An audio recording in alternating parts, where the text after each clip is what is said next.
Што конкретно ќе направите за подобрување на јавниот превоз, но и услугите што ги нуди градот? Нова полет, мислам дека градот Скопје веќе има одредено насоката и би губеле време доколку збориме за некои идеалистични планови или идеи, како например трамвај, метро или такви работи. Ние веќе сме влезени во процес со тоа што за изработката на БРТ системот градот Скопје се има задолжено во Европската банка за развој и веќе 75 милиони евра стојат на наменска сметка, а граѓаните се казнати поради политичката неволја и припукување на големите политички конгломерати и плаќаат камати од токму од дивните пари. Така да сметам дека овој проект треба час поскоро да биде одглавен.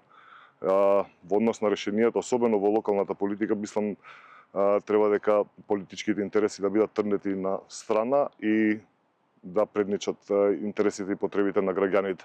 Овие се два паралелни процеси и секако набавка на нови автобуси, затоа што во изминативе 5 години возниот парк на јавното сообраќајно предпријатие е целосно девастиран.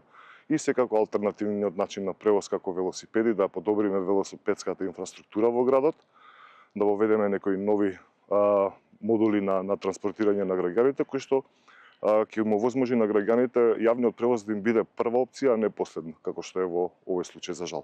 Јавниот превоз е исто така еден од сериозните проблеми на градот Скопје.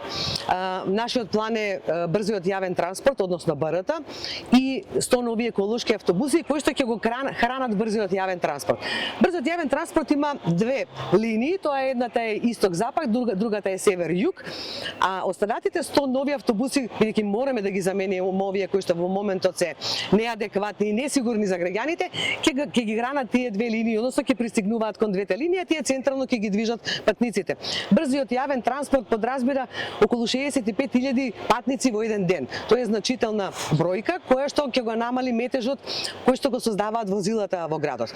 Покрај тоа мораме да ги средиме и постројките на автобусите, навистина на ништо не лечат. Значи мораме да ги средиме и секако и пешачките патеки и патеките за велосипедите. Системско едно решение кое што ќе им понуди на граѓаните можност повеќе да се движат со автобус и повеќе да се движат, да речеме, со велосипед. Потребно ни е систем да создадеме, ние немаме систем. Што значи системот? Според мене, системот според мене значи состојба во која што е ирелевантно кој е градоначалник. Службите мора секогаш да функционира. Ние се доведовме во состојба сега да го доживееме моментот дека немаме систем. И не е колабиран само јавниот сообраќајен транспорт, колабирани се практично сите јавни предпријатија во град Скопје, вклучувајќи ги и комунална хигиена, каде што тоа е најизразито.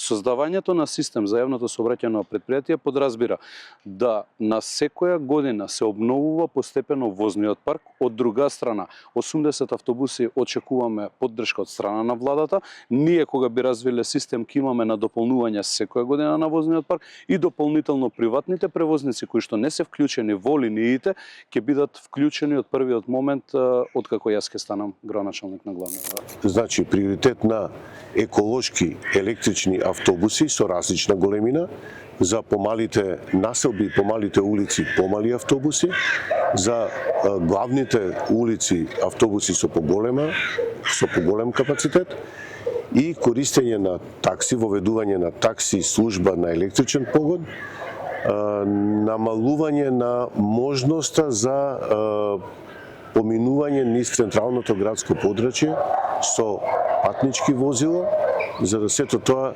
не доведе во ситуација да имаме почиста животна средина и по-мали стресови при користење на сообраќајот. Јавниот превоз ќе биде број 1 приоритет за нас во оваа кампања и во следните 4 години, независно дали од позиција на совет или позиција на градоначалник.